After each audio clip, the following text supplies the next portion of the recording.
is a topic that I can talk about for actually a couple of days, and I think that many of you, or several of you in this room in any case, are going to be with me for the rest of the day as well.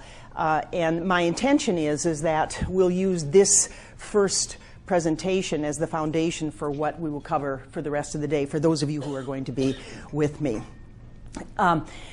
We are living in a world right now where there are so many changes that they're taking place. The economic realities are not real pretty right now. So I just put up a few statements as summary of this. We really don't. Would you agree with this? Yeah, it's that we're in turmoil and that the pressures are real.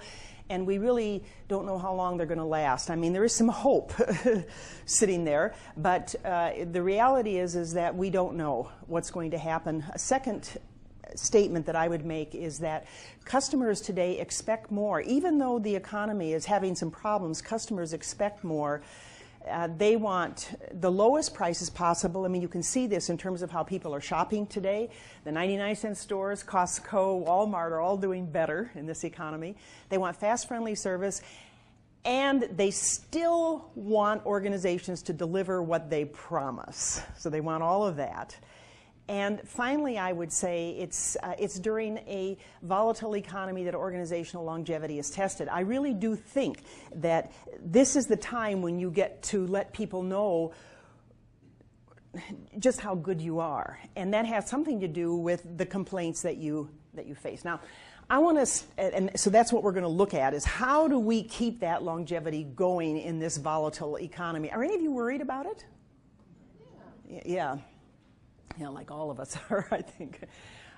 So I want to start with a Peter Drucker statement. This is my favorite Peter Drucker statement. He said this. He said, the purpose of any organization is to create customers. So we have in this room a variety of organizations. I don't think all of you would even call them customers. I don't think the National Guard, you call them customers.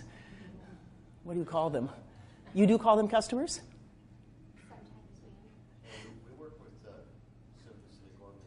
Right. Yeah, I'm just thinking about the name that you call them because I'm going to use the word customers. I mean, some people use the word clients, some people use the patients. But so understanding that there's a variety of ways to call these people, I'm just going to call them customers. And we're talking about whoever it is that you provide your services to, because every organization has customers. And Drucker so nicely, over 50 years ago, he made this statement in 1954, stated, ultimately, this is what all of us have to do if we're going to stay in business, is we have to create these customers. And customers are not always the easiest people in the world to deal with. First of all, they're definitely not always right. Do you know that like 2/3 of the time customers are wrong? Did you know that? That's about... Now, you never ever don't ever go up to a customer and say, look, I was at this seminar and this woman who's done some research and she said 2/3 of the time, and customers are, and you look like one of those. You don't want to ever say that, but the reality is that they're not always right. Of course, we aren't either.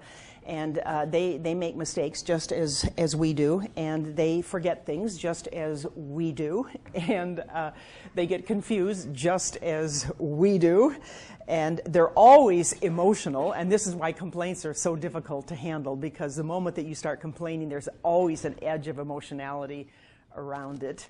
We like to maybe think we're being rational, but there's always that edge, and ultimately we can't live without them. It's impossible. I mean, we do our business because there are people to serve.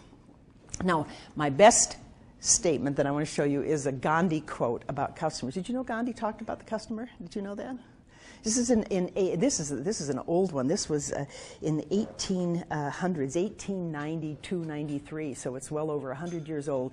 When he was practicing law in South Africa, Gandhi was writing for a management journal, and this was one of the statements in one of his articles, and he says this. He says, customer is the most important visitor on our premises. He's not dependent on us, we're dependent on him.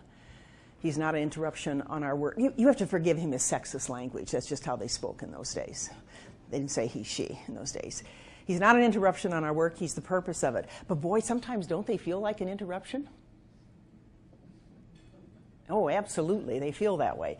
He's not an outsider on our business. He's a part of it. And yet so many organizations work very, very hard to keep those customers out there.